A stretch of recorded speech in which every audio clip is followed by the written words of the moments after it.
Bom dia! E bom dia no Rio de Janeiro. Ou seja, vocês olhando aqui, vocês não estão vendo o Rio de Janeiro nenhum, na verdade, né? Eu queria gravar isso lá fora e eu vou mandar uma foto com a minha vista. Vocês verem que é uma das vistas mais bonitas do mundo, mas eu não posso gravar lá fora por causa da luminosidade e por causa do barulho. Então eu estou num WeWork do lado do aeroporto Santos Dumont, no centro do Rio de Janeiro. Ou seja, eu estou fechado numa sala com a vista mais bonita do planeta atrás de mim. Vocês devem saber a essa altura que estourou nesse fim de semana um dos meus tweets, que foi uma bomba internacional, me pegou de surpresa, quando ainda estava em São Paulo, antes de fazer. No dia seguinte que eu tinha feito 2 dias depois, eu cheguei na quinta-feira passada aqui. Eu fiz uma conferência na quinta, eu estou aqui para uma série de conferências, como vocês devem saber. Aí, no sábado de manhã, eu tinha um encontro numa livraria e depois eu tinha um podcast no fim da tarde e um almoço de business. E de manhã cedo eu acordo com um fuso horário 5 da manhã, olho o meu telefone e vem um míssil, literalmente. É a história que muita gente agora já conhece, inclusive em todas as conferências que eu estou fazendo aqui, eu tenho que me referir a isso. De que as minhas fontes estão absolutamente corretas, elas sustentam tudo que terminou chegando para mim. Várias vezes isso foi reconfirmado. É um assunto de uma sensitividade tão grande, eu estou dando apenas as linhas gerais, que é o que eu tenho conversado nas minhas conferências aqui. Então, a primeira informação em bruto, quando eu vi que a fonte era totalmente confiável, tendo em vista os meus 30 anos de Ásia, que eu faço justamente nesse mês de abril. Nesse mês de abril, 30 anos atrás, eu me mudei para viver na Ásia. E Ásia inclui a Eurásia inteira, que é onde eu vivi a maior parte do tempo desde 1994, e entra tudo: Sudeste da Ásia, China, Ásia Central, Rússia, Oeste da Ásia, o ex-Oriente Médio, Turquia, Irã, tudo. E o que você faz em 30 anos na nossa profissão em extinção, correspondente estrangeiro, repórter, analista político, você cria as suas redes de informação.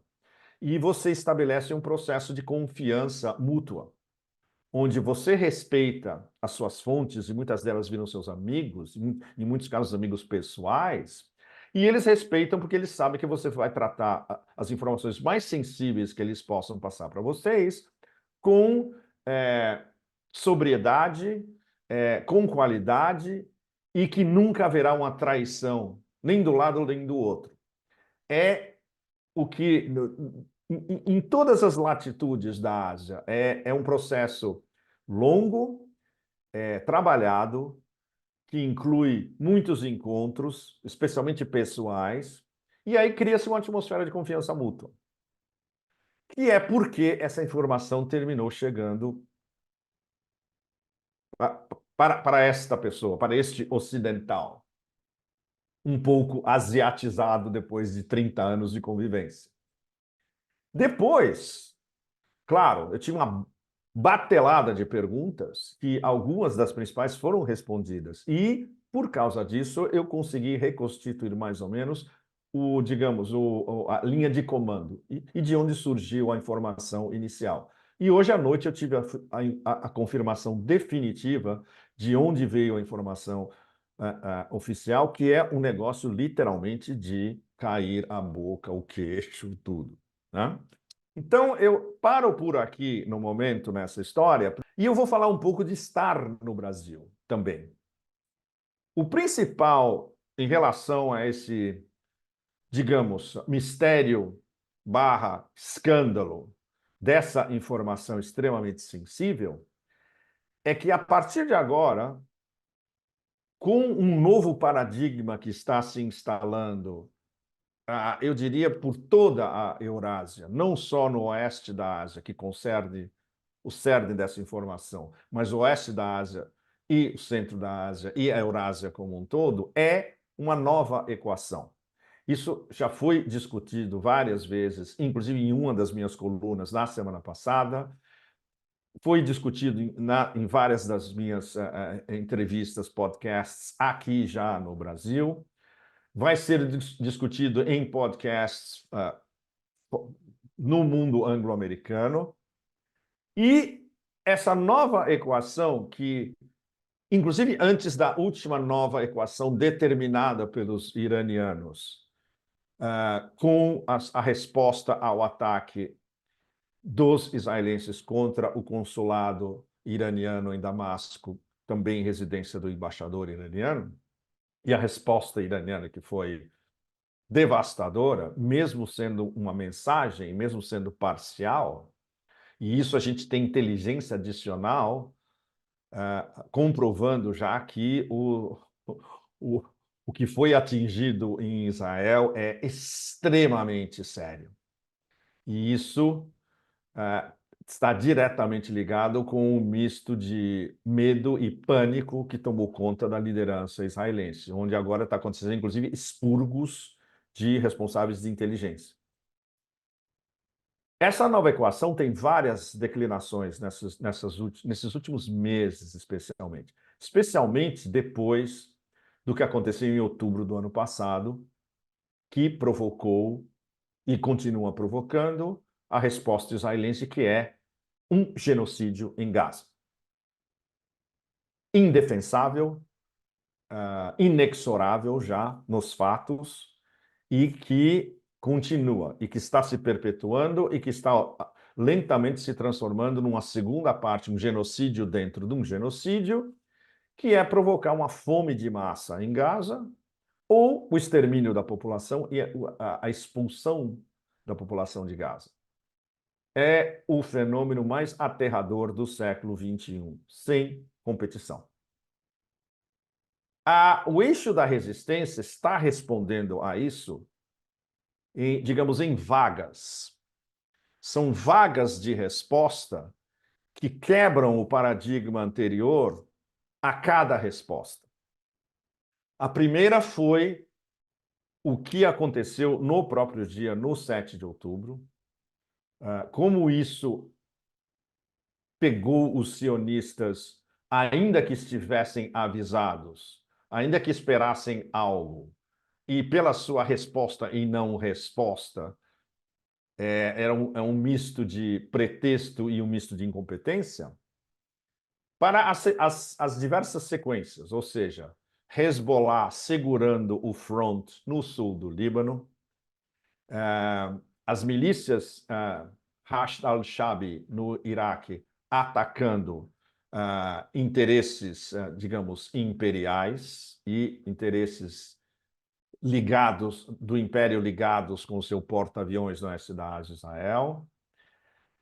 Os Houthis de Ansar Allah no Iêmen, com um golpe geoeconômico de gênio, que é bloquear o Estreito de Bab el-Mandeb e o Mar Vermelho a qualquer navio que está e que continuará indo para Israel, para fornecer o que for para Israel, comércio, armamentos, contrabando, o que for. E de bandeiras ocidentais ajudando direta ou indiretamente Israel, não passa. E todos os outros cargueiros, a maior parte, não, todos do sul global podem passar sem nenhum problema, contanto que não se dirijam a Israel, que não estejam ajudando Israel. Esse foi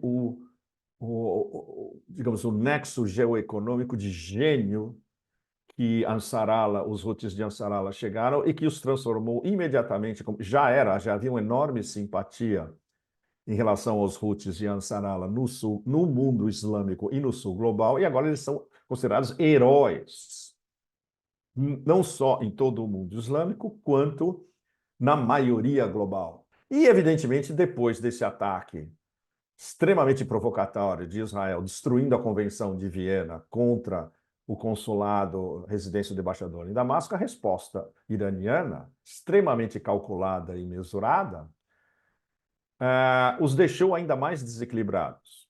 E isso nos leva ao que teria sido a resposta israelense real, que é justamente o X da questão dessa informação secreta de agências de inteligência ao mais alto nível, que terminou vazando.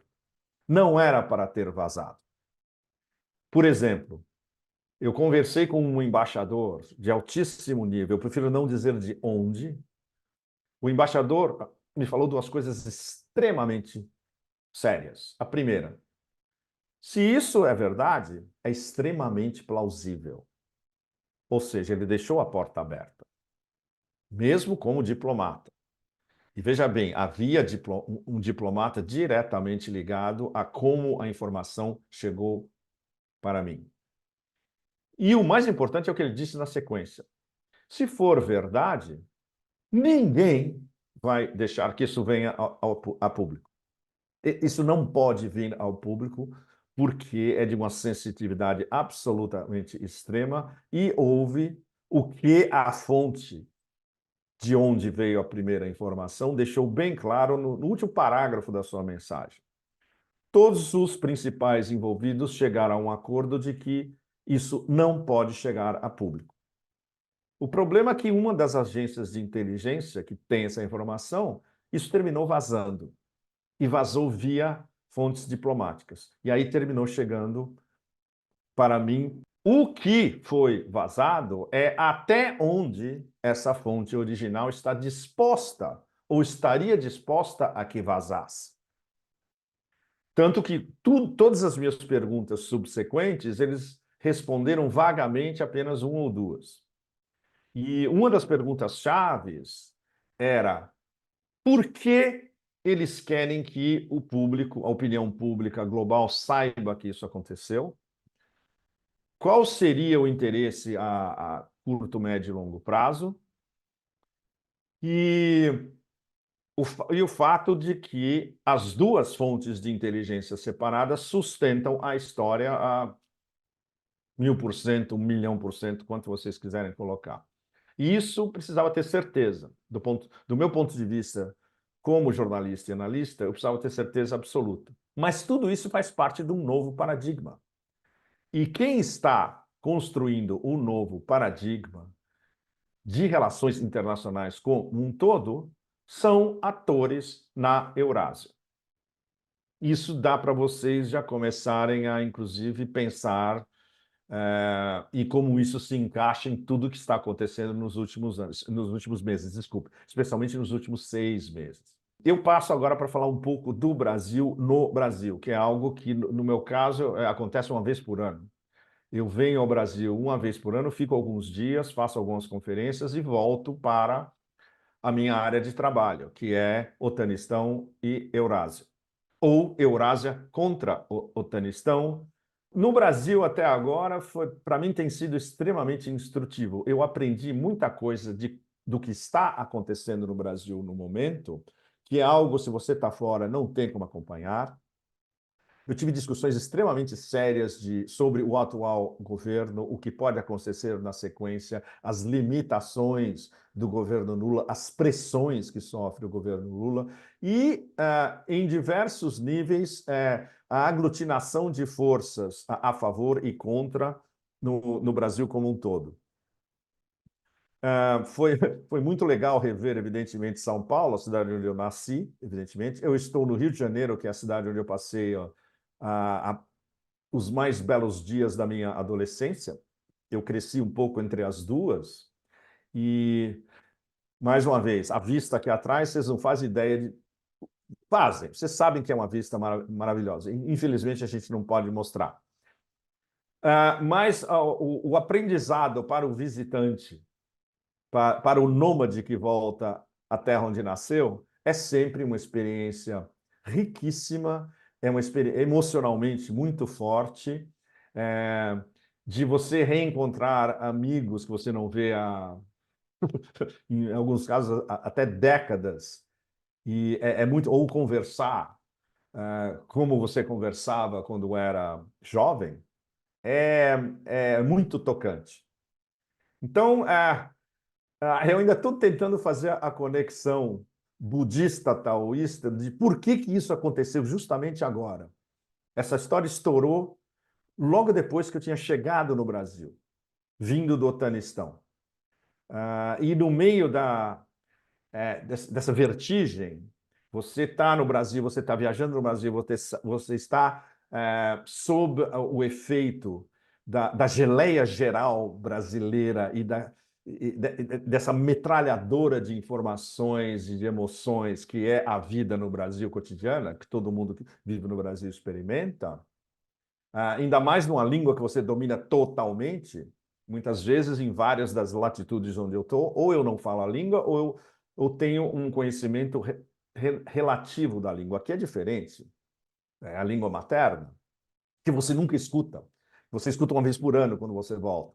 Então, são experiências absolutamente fascinantes. É como se fosse um estudo sociológico e antropológico ao vivo, sabe? 24 horas por dia. Você não dorme, você acorda às 4 da manhã, aí você tem que resolver problemas seríssimos. E aí, evidentemente, nos encontros com as pessoas, você tem que estar preparado e focalizado para responder perguntas, muitas delas muito sérias, que merecem uma longa dissertação como resposta. Então, é uma experiência viva, fascinante e emocionalmente muito, muito forte. E, bom, eu espero que, pelo menos nos próximos dias, haja um pouco mais de calma, especialmente quando estiver, por exemplo, na Bahia, né? Não adianta você chegar estressado na Bahia, não é exatamente o ponto de vista da Bahia, né? E aí, na volta do Otanistão, na semana que vem, a gente recai na loucura do ponto de vista do Otanistão. Eu espero não ficar muito tempo, porque eu tenho outras viagens programadas. Uma delas, ou duas, se surgirem, envolvendo o oeste da Ásia. Bom, isso foi, digamos, um pequeno resumo de uma sala fechada no Rio de Janeiro, quando deveria ser uma sala aberta com brisa olhando para o Pão de Açúcar, mas vocês entendem as limitações, né? O próximo Pepe Café, eu não tenho ideia de onde vai ser, mas é bem possível que seja até de um avião. Eu posso fazer dentro de um avião, inclusive. Eu usei o Wi-Fi da Air France no meu voo vindo para cá, porque eu tinha um monte de coisas para resolver. Na volta, provavelmente, eu posso usar o Wi-Fi do avião de novo, fazer um Pepe Café aéreo para vocês, né? Bom, então, vocês podendo não só acompanhem o Pepe Café, foi muito legal, eu ouvi isso de muita gente entre São Paulo e Rio, que acompanha o Pepe Café, que assina e que está recomendando a muita gente que assinem também. Vocês sabem que é um canal novo, surgiu há poucos meses, está crescendo, mas tem um potencial. Muita gente me disse, tem um potencial de crescimento enorme. Então, se vocês acham que aqui vocês têm informação que não vai ter em lugar nenhum, e não vão ter mesmo, assinem e acompanhem, ok? Até o próximo, que pode ser terrestre ou aéreo, não se esqueça. E olha, não tem caneca, me deram caneca, eu ganhei 3 canecas no Rio de Janeiro ontem, mas hoje eu estou tomando esse vasinho de alumínio com água dentro, tá bom? Então, super beijo para vocês, muito obrigado, até a semana que vem.